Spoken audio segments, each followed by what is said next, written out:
I'm Dr. Rick Greene, and this is a discussion today, part of our series that we're producing for the Medical Alumni Association, really to highlight our wonderful Emeritus faculty and wonderful faculty that we've had at the University of Virginia School of Medicine over the years. And so it's my great pleasure today to have former Dean Bob Carey with us. Dean, welcome. Thank you. Glad to be here. You've been here, obviously done so many things, but I have to go back to sort of the beginning. You went to med school at Vanderbilt. You're from Lexington, Kentucky. How did you get to Charlottesville? Well, that was fairly simple. I actually interned here after graduating from Vanderbilt, and that was at the time of the Vietnam War, so I was ripe for the draft. And so I decided after internship here that I would like to do something other than go to Vietnam. So I actually was accepted by NIH, but also by the Peace Corps program, Public Health Service. And I was in Iran for 2 years with the Public Health Service after leaving internship here. How did you gravitate into endocrine, metabolic disease, hypertension? What sort of led you to that direction? I've thought about that a lot, and it's hard to say, except that I had a wonderful mentor at Vanderbilt, Dr. Grant Little, and I thought I'd like to work with him in endocrinology. And when I got to Vanderbilt for a fellowship, this was after my residency as well, Dr. Little said, well, I've got a number of topics that you can work on. One of them was related to high blood pressure. And back at that time, which was in the early 1970s, high blood pressure was a big killer.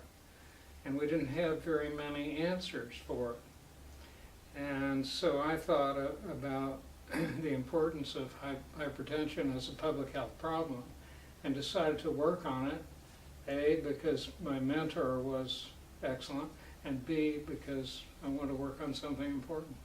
Shows you another example of how mentorship is important. It's very, very important. It's been important throughout my career. I might add that even as a faculty member, I've had mentors. Absolutely. What was it about being a dean that enticed you? Why did you want to go that direction with your administrative life? I mean, keeping your research and clinical life going, but what about deanship? Well, this was a unique opportunity that came along sort of at the middle of my career. And you might be interested to know I was the last person to be nominated out of about 150 people. Best for last, right? I was the last person. And I thought about it and decided, sure, why not? And really, my main reason for interest in it was to build something special. And, you know, we males all like to build things, from blocks to buildings and putting people together and making something better out of several different components. And so that was what really intrigued me about the deanship at the beginning. You spent 16 years as dean. I remember your first day as dean. You remember it, but I also remember it. Kenny Greer and I did a program called Day at the Medical Center. We were doing a program your first day as dean, and you came over to speak to the group of college students who were coming to Charlottesville. I'll never forget that day. But over those 16 years, and by the way, congratulations, you were the recipient of our Walter Reed Distinguished Service Award from the Alumni Association, the Thomas Jefferson Award by the university, which is the highest award that's given. Thinking about being dean for 16 years, can you think of one or two examples that stand out of achievements that you would highlight in your life as a dean? Wow, that's a loaded question, and I probably have more than one or two. I'd say the most important thing was the quality of people that we appointed to leadership positions. And we had a slew of departments that needed department chairs. And we also needed centers and programs that needed directors. So I was continually looking for high quality people, both inside the institution and at other institutions throughout the United States. And so I'd say, in answer to your question, that one of the things that made me feel really good was the quality of people that we were able to get in as leaders. And so that was transmitted through to the entire faculty when we got good leaders in certain departments, sections, and so on. So that, I think, was very, very important. Also, I think bringing people together was very important. During my deanship, we not only got people together from different departments in the medical school to set up interdisciplinary centers, but we also got people from arts and sciences and engineering and several other schools in the university to join with us and be a part of a program. For example, when we were setting up the Humanities and Medicine program, we looked to the English department and several other departments in arts and sciences to bring professors over that were interested in collaborating with us in teaching. And so this program then developed into a kind of multidisciplinary program that was founded in the arts in the university. And I know a lot of that has been your legacy. But which taught students something about human nature, the human condition, and how to act as advocates for we humans. And so I think it did work. Thank you. Right.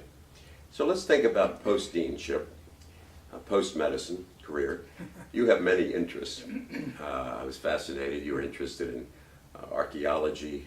You're interested in cartography. What are you doing these days? What are you doing to keep busy? Well, I'm not retired. That's the first point I want to And I didn't make. use that word. So I actually did retire in December 2014, but then I came back and am now still a full professor. Right. And I'm doing research. I was fortunate enough to get 2 NIH research grants in hypertension, and so we're busy, very busy, doing that work. Some of it is cellular and molecular work in the laboratory. Some of it is patient-oriented research in humans. So that's the main thing that's keeping me busy, particularly from a professional standpoint. I do have a lot of other interests. My father was an archaeologist, head of the Egyptian department at the Metropolitan Museum of Art in New York. And so I've had this burning desire to emulate him, but also to learn more about various aspects of archaeology. So it's really a non-professional, just a lay interest that I have. When I was dean, I became interested in Old Virginia cartography, dating back to the founding of the United States in Virginia in the 1600s. And I went and bought a map actually in England, in London, and brought it back here and decided to put it in the dean's office. So I had it framed, put it up on the wall.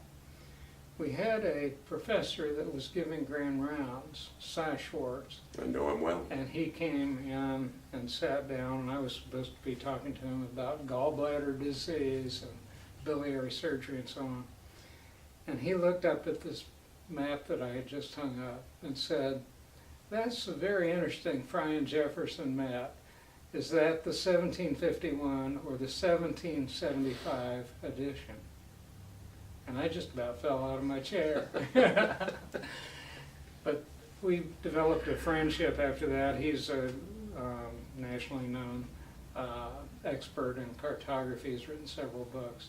And he helped me develop my map collection, which I now have at home. And so it's been a great interest, and kind of was neat because when I was recruiting people, I could point to various historical aspects of Virginia that were important if people were going to come and live here. Fascinating, fascinating. You also like hiking and fishing and some traveling. You doing much traveling these days? Just got back from Japan and South Korea. Was giving a talk in Japan, but my wife and I took 3 additional weeks to explore, particularly South Korea, which we very much enjoyed. Now planning a trip to the Virgin Islands. So yes, we're doing a lot of, we enjoy traveling together, and my last fly fishing trip was last week. Wonderful. Thank you. Well, I just want to congratulate you on everything you've done for the university. Thank you. Not only our Medical Alumni Association, but the entire university community. It's been an absolute pleasure to talk to Dr. Bob Carey today for this program for the Medical School Alumni Association. Thanks, Bob, so much. Thank you. Appreciate it. Thank you.